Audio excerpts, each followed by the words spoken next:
One question. If someone told you, go into the jungle, fight, and don't come back until we call you, how long would you stay? A week? A month? A year? Hiroo Onoda stayed 29 years. In 1945, World War II was over. Japan had lost. Soldiers all over the world were going home. Mothers were crying, tears of joy. Kids were running toward their dads. But in the dark, thick jungle of Lubang Island in the Philippines, one lone Japanese soldier was still hiding. Still fighting, because nobody had told him. And the scariest part, they did tell him. He just didn't believe it, because his commanding officer had said, "Don't stop until I personally give you the order." And the order never came. This is the story of a man who fought a war, alone, for 29 years, in a war that didn't even exist anymore. And today I'm going to tell you why this isn't just the story of one crazy soldier. This is our story. Keep watching. A boy is born in Wakayama Prefecture, Japan, Hiroo Onoda. It was a time when Japan dreamed of becoming the most powerful empire in Asia. Every school drilled the same lesson into kids. Live for the emperor, die for the emperor. That is the greatest religion. That is the highest patriotism. Onoda grew up in that fire. That ideology sank into his bones. When he turned 20, the Japanese army selected him. And not just any unit, they sent him to the Futamata Academy, the place where Japan trained its most dangerous, most cunning soldiers. There they taught how to survive alone in the jungle for months, how to operate unseen by the enemy, how to stay alive with zero support. That was the art of guerrilla warfare.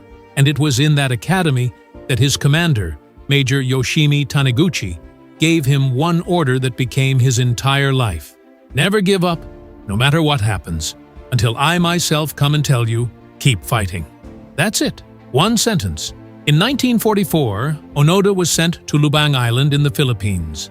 Mission: guerrilla operations against the American forces. Cut supply lines, harass the enemy. And nobody knew this few-month mission would last 29 years. In terms of time management, the Japanese army set a record that day that will never be broken. Japan surrendered. After Hiroshima and Nagasaki, Emperor Hirohito himself announced on the radio, "The war is over." But in the jungle on Lubang, when the news reached Onoda, he thought, this is enemy propaganda, because his commander had told him, "Don't stop until I give the order." And the order never came. And that's where the world's longest, loneliest, most heartbreaking survival story begins. At first, Onoda wasn't alone. He had 3 other soldiers with him: Shimada, Kozuka, and Akatsu. The 4 of them lived in the jungle, ate bananas, picked coconuts, stole crops from farmers, and waited for the order that was never coming. The Philippine government didn't give up. They dropped leaflets into the jungle, used loudspeakers. They even recorded Onoda's family members and played their voices through the trees. "Hiroo, the war is over. Come home. Your mother is waiting for you." Onoda's answer: "This is an enemy trick. They're trying to trap me." Imagine that mother's pain, her voice echoing through the jungle, and her son refused to believe it. Pause right here and ask yourself, if someone told you, "The world has changed, let it go," would you believe them? Or would you say, "That's a lie"? Truth is, we're all in some kind of jungle, just different ones. Years passed. One by one, his comrades fell. 1949, Akatsu gave up, surrendered on his own. 1954, Shimada was killed in a firefight. 1972, Kozuka was killed in a clash with a Philippine police patrol. Now only Onoda remained, alone, nearing 50, hair turning gray, face carved by the jungle, but the fire in his eyes still burning, and he still refused to quit. Philippine records show that over those 29 years, Onoda and his men killed at least 30 Filipino civilians. He thought they were enemies. They thought he was the enemy, when in reality, there was no enemy anymore. The war had ended in 1945. That is the price of blind loyalty. When you stop seeing the truth. In Japan, there was a 24-year-old guy named Norio Suzuki. This kid was a little different. He decided he would find 3 things. 1, Lieutenant Onoda. 2, the Yeti. 3, a giant panda. Yes, his priorities were kind of wild, but he actually found the first one. Suzuki went alone into the Lubang jungle, and within a few days, he found Onoda, still in uniform, still carrying his rifle. Suzuki said, "Onoda-san, the war ended. Japan lost. In 1945. Onoda replied, "I won't believe it until my commanding officer comes in person and gives me the order." Suzuki went back to Japan, tracked down Major Taniguchi, who was now running a small bookstore, and the 2 of them returned to Lubang. March 9, 1974. In that dense jungle, Major Taniguchi stood in front of Onoda and said, "All combat operations are now terminated. Your mission is complete." Onoda, who hadn't stopped for 29 years, finally froze. He slowly lowered his rifle.